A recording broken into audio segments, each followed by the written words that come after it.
I shouldn't be mean.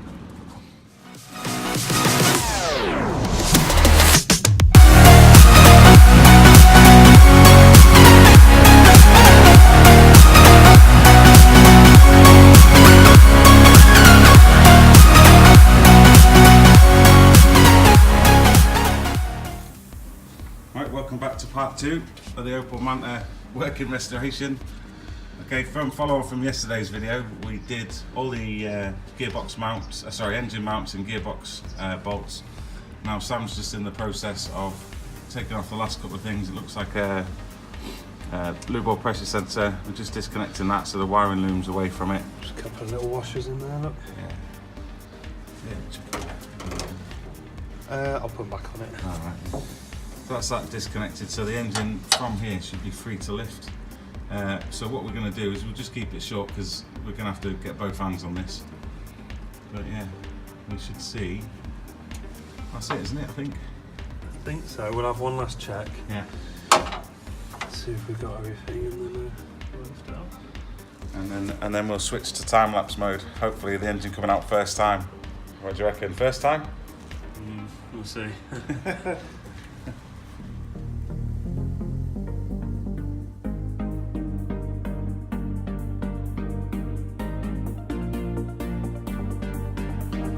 So now we've got the engine hoist in place. Should have a nice view from up there. Whoa. Sorry about the light, guys, it is really sunny today. Can't complain, we complain when it's cold, and now we're complaining when it's too hot. But so the engine hoist in place, we've just checked around, we don't think there's anything left attached to it. So it's just a case of now using the strops. We're going to wrap it around the engine. There's no lifting point on top because the cylinder head's removed. So we're going to wrap it around the engine, give it a bit of a jig, and see what goes on from there.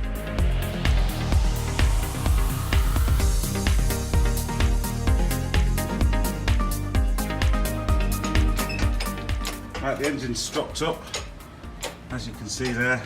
Because of the engine lift, we're going to see how it goes, see how it comes out. Not taking any weight, there you go, it's just starting to move. Not the best situation, but it is actually around the sump at the bottom, so we will see what happens as we try and break it. It's off both Engine mounts. engine mounts now. Just trying to I break think it. what we've got to do now is just sort of manoeuvre it over this pipe. Yeah. Right. Can we disconnect that from anywhere? This? No, the exhaust manifold. Only on the bolts, but I've got a feeling they'd shear. But they might do.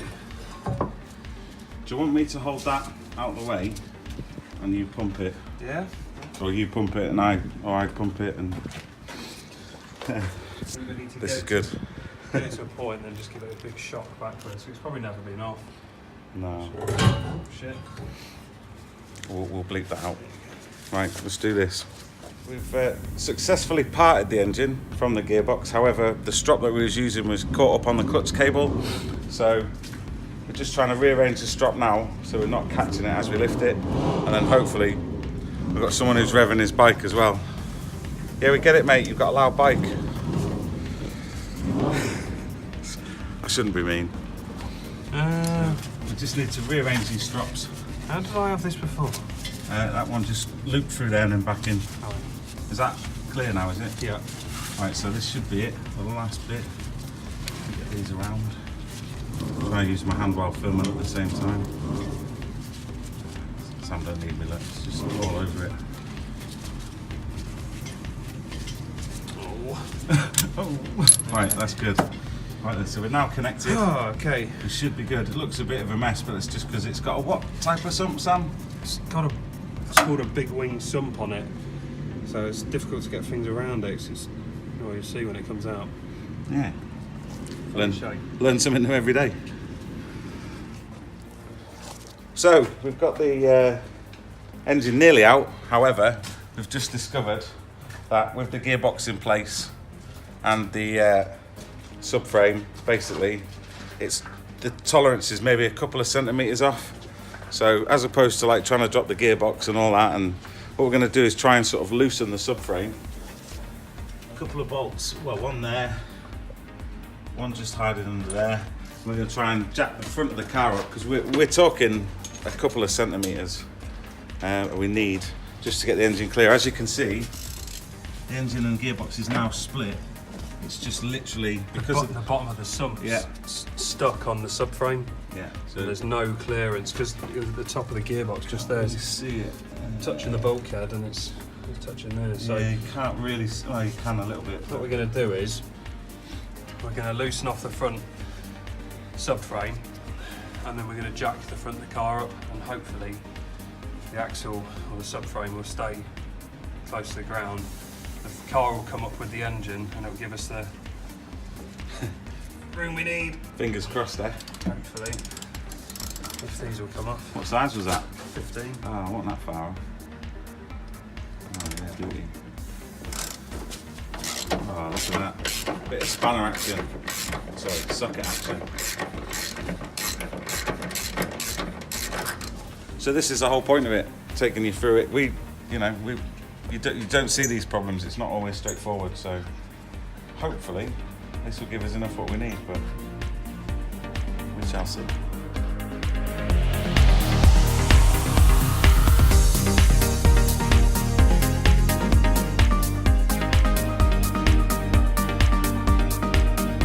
Right, success.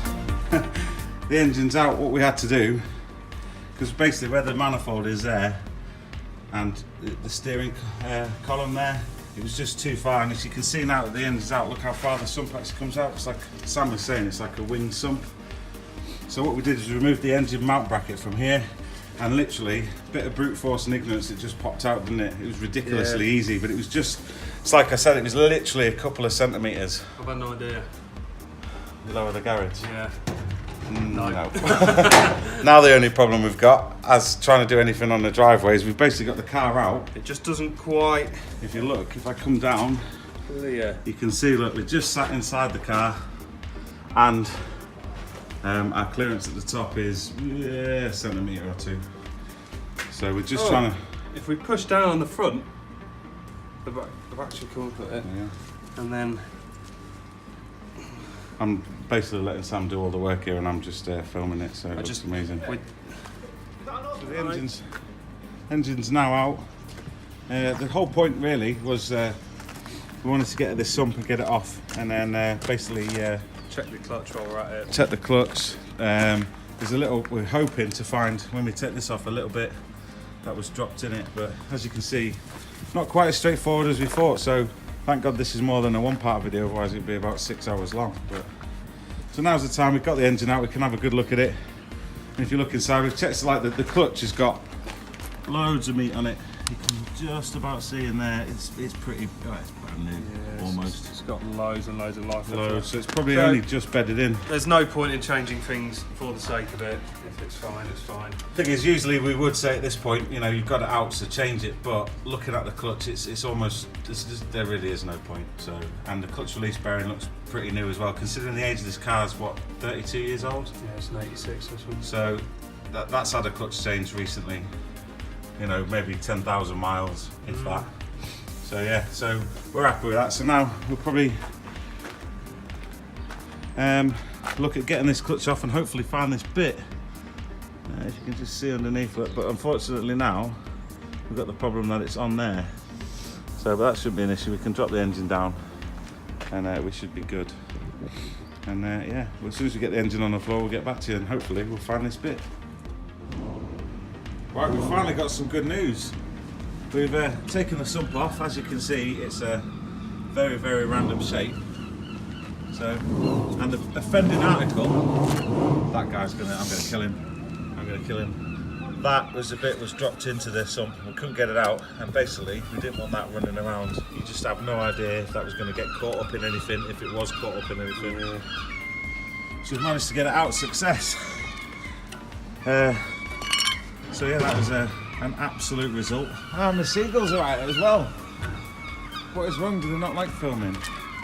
So yeah, this is what we've had to endure to get that bit. So it's a really good thing. But I mean, good result there, eh? Good result. Yeah, massive result. Yeah, so this is part one. I mean, from now on, from the rest, sorry, it's part two. But for the rest of the video, it'll be rebuilding, I suppose. Rebuilding, cleaning. We're going to get in the engine bay as well, clean all this out, Check all the firewalls out, and then we're going to start on the brakes.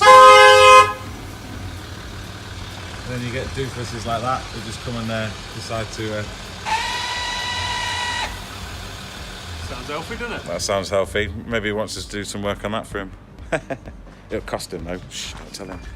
Right, so we're starting to lose the light now as well, so I think we're going to have to come up with a plan what to do before we start again tomorrow. So. Got it. Happy day. Right. So Sam seems a happier chap today. So that's going to be the end of today's video, part 2 anyway. We've just had a little discussion, and we've decided that what we're going to do, as we've got everything out, there's no point in rushing to get it all back in, so we're going to go through the process of cleaning all the brackets off, cleaning the engine up a little bit, but we'll video it all and we'll go through it, things that we do, and then we'll start the restoration. But the main thing really was to get that valve stem cover out of the sump. We didn't realise the diagrams that you get, they're not very... you can get them online, can't you? But they're not very informative, so you had no idea where that had gone. Well, it doesn't show. We couldn't find any diagrams of where the oil waste go. I didn't know if it dropped straight into the sump or if it went into somewhere else. Because some people said it might go to splash lubricate something else, which I thought was unlikely. But do you take the chance? Well, that's the thing, isn't it? I think you gotta. It's not worth the risk. So. I mean, that's the major job really sort of done. Now it's more into the next few parts of this video will be as we get the engine back in, cleaned, start looking at all the other bits, and then we'll take you along for the ride as well. I mean, this is brand new. I've never done it before. And you can see we're not doing it at a nice workshop like we have done before in the past and when we've done other videos. This is just in a garage, and it's don't fear cars, don't fear what you're doing. That was good fun trying to get that out. Interesting. So yeah, we'll catch you in part 3 next time. Anything to say, Sam? See you next time.